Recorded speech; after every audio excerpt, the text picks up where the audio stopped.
Welcome to the channel. We are living through some crazy times, and a lot of things are happening that people around me perceive to be either shocking or random, and in fact they're neither.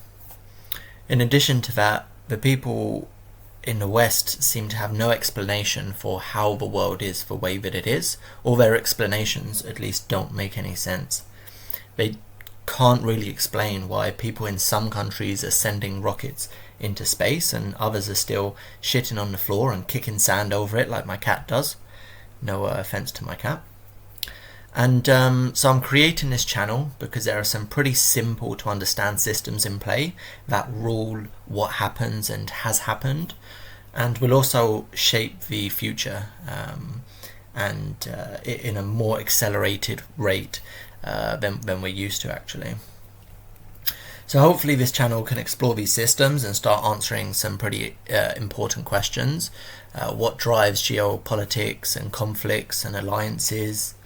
What pushes a nation to invade one and not another? And in order to look at the irrelevancy of the Western narratives, I want to do a quick thought experiment, and let's ask ourselves why the West in 2001 invaded Afghanistan and not, let's say, Saudi Arabia. The mainstream narratives in the West say that all of these events, all of these conflicts are a matter of liberalism. It's left-wing, for example, say it's an issue of LGBTQ or protecting women's rights and democracies or saving children.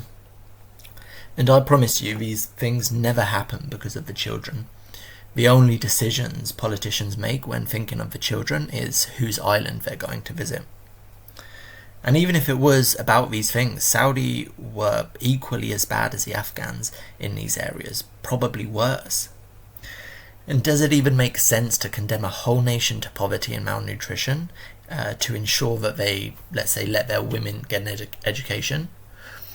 Towards the end of the Afghanistan war, nearly 400 women a year and 750 children a year were being killed, and 50% of the children were suffering from malnutrition.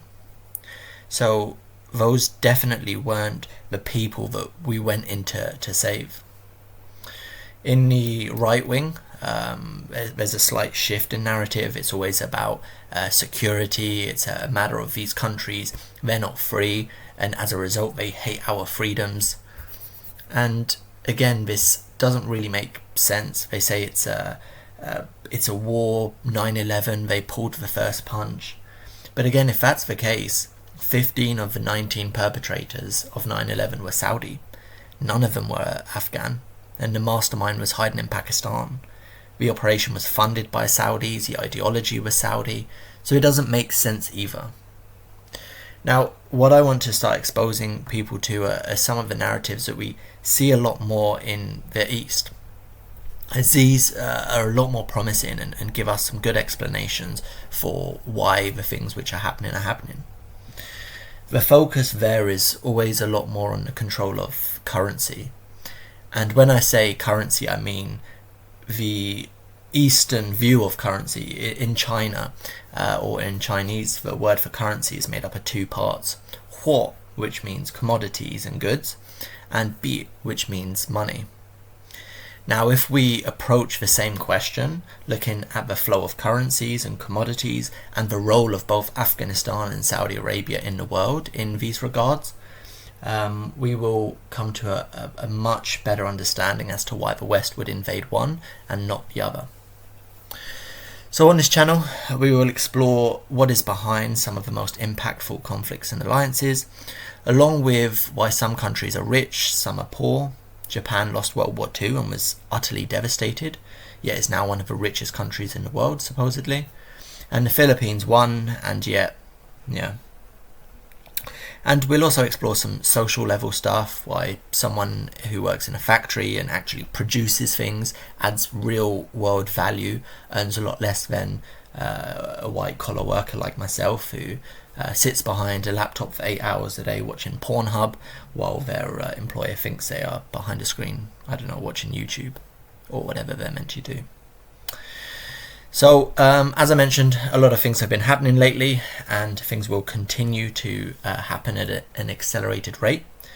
And this is due to the current global order we live in starting to collapse.